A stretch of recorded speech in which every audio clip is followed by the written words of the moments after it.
오늘 보면요. 그런 게 느껴졌어요. 보수적인 분들이 대통령한테 조금 유리하지 않을까라는 게 통상적인 생각이었지 않습니까? 현재 재판관의 성향 그렇죠. 분류에서. 예. 근데 이제 안창호 재판관의 보충 의견이 지금 이미 조금 화제가 되고 있는데 그렇습니다. 보수적이기 때문에 더 엄정했던 거예요. 네. 대통령의 책무라든지 뭐 헌법 수호에 대한 것들. 그렇죠. 그러니까 예. 보수적인 분들이 오히려 공동체에 대해 가지고 더 중시하는 면이 있지 않습니까? 네. 진보적인 분들은 어떻게 보면 뭐 무죄 추정의 원칙이라든지 절차적인 문제를 중시하는 게 있기 때문에 요 퇴임한 박한철 전 소장도 그렇고 오늘 안창호 재판관도 그렇고 두 분 다 검사 출신이거든요. 예. 훨씬 더 엄정하다는 게 느껴졌어요. 네. 자, 청와대 박근혜 전 대통령 계속 침묵입니다. 그렇죠. 한 1시간 전쯤에 입장이 나온 게 오늘 입장 안 낸다라는 게 입장입니다. 그렇죠. 그리고 관저도 못 비운다. 예. 삼성동 집이 준비가 안 돼 있다. 그렇죠. 라는 건데 제가 조금 의아스러운 게 이게 집이 준비가 안 돼 있다고 하면은 무슨 청소가 잘 안 돼 있다 그러면 내일 들어가면 되는 거잖아요. 예. 근데 무슨 83년에 지어가지고 보일러가 뭐 제대로 안 돼 있고 이러면은 이게 내일은 갈 수 있는 거냐? 수리하려면 오래 걸릴 수 있는. 그러니까요. 예. 그러니까 그런 부분에 대해 가지고 전혀 뭐가 준비가 안 된 것 같아서 이게 오늘 그 이정미 헌재소장 대행이 이제 읽은 요지를 보면 이런 구절이 있었습니다. 피청구인은 대국민 담화에서 진상규명에 최대한 협조하겠다고 하였으나 정작 검찰과 특별검사의 조사에 응하지 않았고 청와대에 대한 압수수색도 거부했다. 예. 이 사건 소추 사유에 관련한 피청구인의 일련의 언행을 보면 법 위배 행위가 반복되지 않도록 할 헌법 수호 의지가 드러나지 않았다. 맞습니다. 예. 이러면서 불성실성하고 무책임함을 명시적으로 지적했는데 그렇죠. 이게 11시 21분에 발효가 됐습니다. 네. 대통령에 대한 파면 효력이. 지금 5시 45분이니까 오후 6시간 20분 정도 지냈는데 전 최소한 예를 들어 대통령이 내일 나가겠다. 예. 그리고 지금 뭐 대통령 지지하는 분들이 많이 다치고 뭐 이러고 있지 않습니까? 그러니까요. 이런 부분에 대한 뭔가 말씀이 있어야지 네. 여기 지적한 사항에 대해 가지고 그나마 이제 좀 받아들이는 거라고 보는데 전혀 그렇지가 않다는 거죠. 답답합니다. 예. 전혀 인용되리라는 예상을 전혀 못해서 정말 너무나 큰 충격에 사로잡혔다. 이거밖에는 이해할 길이 그러니까 없는데. 저희가 상식적으로는 좀 납득이 안 되지만 실제로 그랬다는 겁니다. 그래요. 그러니까 오늘 여러 보도들을 보면은 이런 이제 관계자 발로 이런 보도가 있었습니다. 청와대 안은 바깥하고 온도 차이가 크다. 이거 오늘 아침 기사예요. 그러니까 대통령 앞에서 누구도 인용 가능성에 대해서 말할 수 있는 분위기가 아니다. 탄핵이 인용될 거라고 생각해서 무슨 준비를 하겠냐. 네. 이런 기사들이 있었는데 아무도 입도 뻥끗 못했다. 그게 맞는 거예요. 지금 상황을 보면은. 예.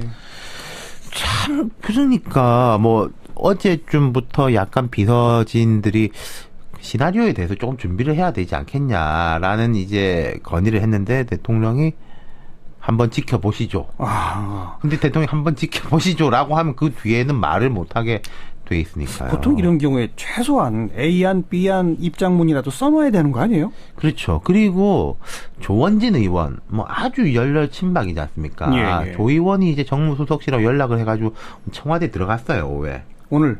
근데 대통령 못 만나고 그래요. 왔다는 겁니다. 대통령이 조 의원하고도 안 만났다는 거죠. 네. 그러니까 이게 내일은 뭐라가 나올지 내일 또 토요일 모레 일요일이니까 뭐 주말 동안은 말 안 하고 있을 가능성도 꽤 있을 것 같습니다. 네, 아무튼 정말 마지막으로라도 지금 이렇게 막 다치고 이런 어떤 분들 그러니까요. 헌재 앞 시위하고 계신 이런 분들을 좀 자중시킨다는 그렇죠. 그분들을 의미에서라도. 위해서도 그런 거 그러니까요. 아니겠습니까? 그분들을 위해서라도 그분들도 얼마나 또 답답한 마음에 지금 저렇게 나오는데 그렇다고 답답하다고 그런 과격한 행동을 한다고 뭐가 달라질 수 있는 건 없지 않습니까? 그렇죠. 그리고 그 점을 좀 아마 일몰 시간이 가까워지면은 경찰의 대응도 좀 강경해질 수밖에 없을 겁니다.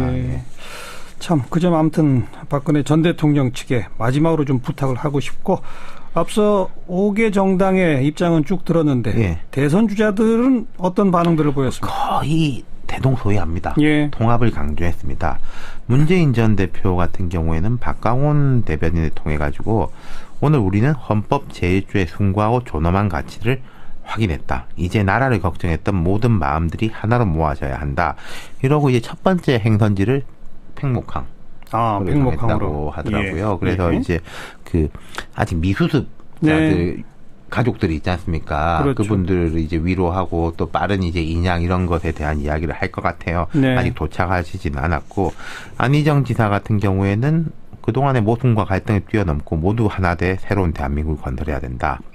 촛불을 들었던 분, 태극기를 들고 나왔던 분, 진보와 보수, 남녀노소, 영호남, 재벌과 노동자가 따로 있을 수 없다. 이게 좀 더 큽니다. 보통 그러네요. 이제 예. 촛불 태극기까지만 말하는데 예. 뭐 노동자, 재벌까지 이야기를 하고 있고 네. 이재명 성남시장이 약간 다르죠.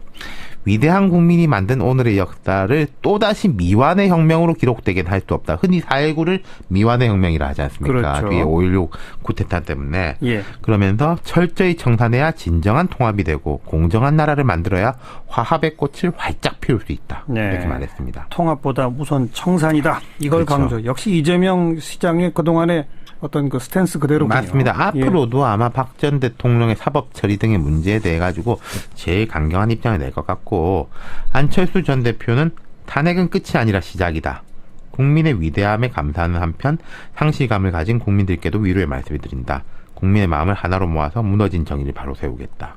남경필 경기지사는 낡은 과거는 깨끗이 밀어내고 미래를 희망을 함께 이야기하자. 분열과 대립은 오늘로 끝내야 한다. 이렇게 밝혔고 네. 심상정 후보 유일한 지금 대선 후보입니다. 확정된 후보죠. 그렇죠. 예. 진보정당 후보인데도 광장을 밝혔던 촛불은 이제 3터와 1터에서 타올라야 한다. 태극기를 들었던 분들의 힘도 필요하다.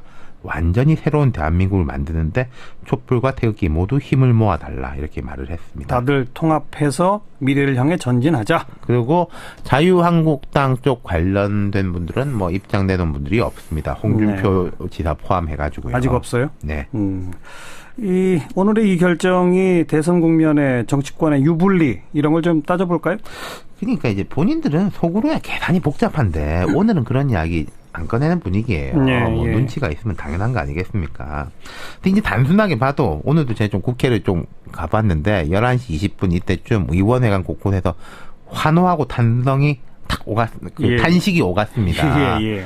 그 자유한국당 쪽 의원회관 쪽에서는 탄식, 나머지 쪽에서는 환호가 나왔고 자유한국당의 임명진 비대위원장이 이제 승복, 반성 이런 이야기를 재빨리 해가지고 혹시 모를 불복의 소지를 맡긴 했는데 예. 앞으로 좀 모르겠어요. 친박계 의원들은 여전히 뭐 강한 발언을 내놓고 그렇죠. 있지 않습니까? 그러니까 주로 SNS를 통해 가지고 이제 윤상현, 김진태 의원 등등 이제 그런 강한 뭐 거의 불복에 조금 가까운 이런 이야기를 해놓고 있는데 이분들이 예. 숫자적으로 보면 다수는 아니에요. 아까 정용기 대변인 말씀하신 걸 제가 들었는데 뭐 서명한 분들도 뭐 좀 이렇게 이끌려서 한 분들이 많다 말씀하시는데 예. 그게 팩트는 팩트인데 예.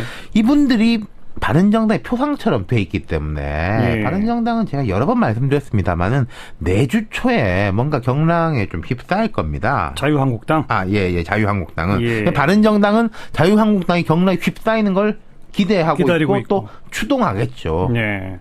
뭐 결국은 집단 탈당해서 바른정당으로 가느냐? 그렇지 뭐 그런 일이 벌어지지 않느냐? 양쪽에 뭐 그렇죠. 하나잖아요. 예. 어느 쪽 가능성이 크다고 봐야 됩니까?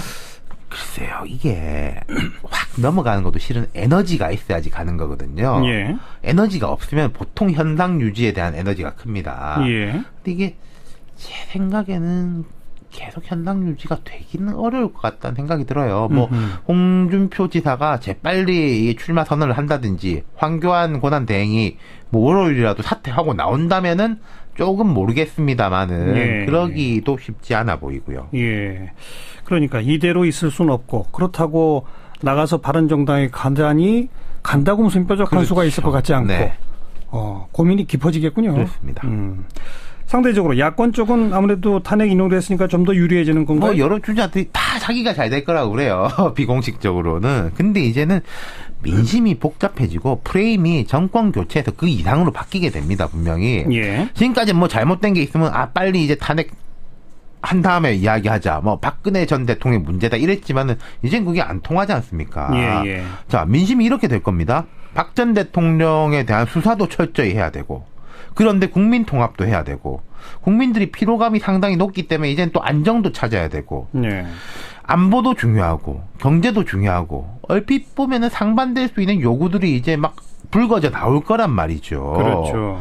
그게 이제 더 이상 누릴 수가 없게 되는 거 아니겠습니까? 박 전 대통령에 대한 탄핵 심판에 대한 것으로. 근데 이제 이런 민심에 누가 좀 부응을 할 수 있느냐. 그리고 지금까지는 분명히 시민들이 리드를 하고 정치인은 사실은 따라가는 형국이었거든요. 근데 이제는 정치인이 리드를 해야 될 거예요. 리드를 하지 못하면은 뭐 집권을 한다고 해도 어려울 것이고 참 이런 면에서 보면 흥미로운 게 제가 볼 때 그 방향으로 국민들이 리드 따라갈지는 모르겠습니다만은 어쨌든 치고 나오는 사람은 김종인 전 대표라는 게 참 또 흥미로운 대목이긴 합니다. 근데 원래 선거철이 되고 선거 기간이 가까워지면 가까워질수록 이 양쪽 오른쪽 왼쪽에 있던 후보들도 가운데로 가죠. 가운데로 수렴되지 않습니까?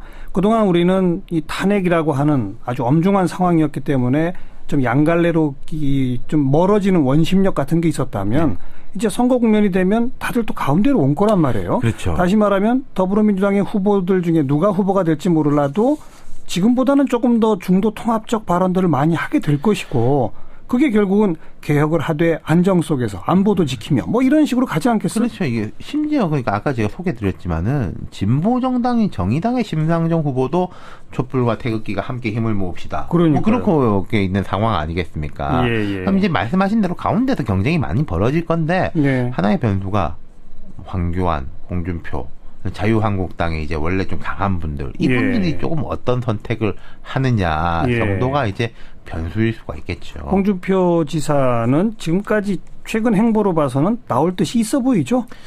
강사를 찾아가고 그렇죠. 당비를 내겠다고 하고 뭐 이런 걸로 봐서. 근데 이제 제가 조금 볼 때 아쉬운 점이 있는 게 뭐 이분이 좀 말을 세게 해서 아쉽다는 게 아니라 제가 볼 때는 이게 진짜로 탄핵이 안 될 거로 생각해서가 아니라 거기 이제 좀 민심을 이제 끌어모으기 위해 가지고 조금 대통령에 대해 가지고 우호적이고 이제 탄핵이 안 될 거다 이런 발언들을 하신 것 같은데 너무 세게 한 것 같아요. 제가 느낄 때는. 그러니까 지금 와가지고 홍 지사가 뭐 헌재가 잘못됐다, 뭐 이거 용납 못한다 이럴 수도 없는 거 아니겠습니까? 그렇죠. 그렇게 되면 스스로를 한 10% 이내로 그냥 가둬버리는 거죠. 아니고 뭐 5% 뭐 이렇게까지밖에 안 되겠죠. 그리고 이제 이분들이 빨리 그 지금 헌재 앞에 아직 계신 분들 내일도 이제 집회를 예고해 놓고 있는데 이분들한테 좀 마음을 풀어줄 수 있는 거는 그 뭐 자유한국당이라든지 박 대통령밖에 없는 거예요. 그런 역할을 좀 기대해 봐야 되겠고 오늘 그래도 황교안 총리 권한대행은 이제 좀 다 통합합시다. 다 승복합시다. 그렇죠. 이런 대국민 담화를 내놨잖아요. 그렇습니다. 그러니까 그런 점에서 볼 때도 저는 황 대행의 출마 가능성이 점점 낮아지는 게 아닌가. 만약에 출마를 하시려면은 다음 주 넘기면은 안 될 겁니다. 글쎄요. 자유한국당의 뭐 홍준표 경남지사의 행보는 출마 쪽 가능성이 더 높아 보인다면 황교안 총리 권한대행은 정말 어떤 선택을 할지 아직은 좀. 그렇죠. 그리고 아까 제가 말씀드린 박한철, 안창호 이런 분들이 다 검사 출신이고 되게 보수적이니까 더 엄정하다 이랬지 않습니까? 황 대행도 검사 출신이잖아요. 아직은 모르겠습니다. 네, 여기까지 수고하셨어요. 감사합니다. 윤태곤 실장이었고요.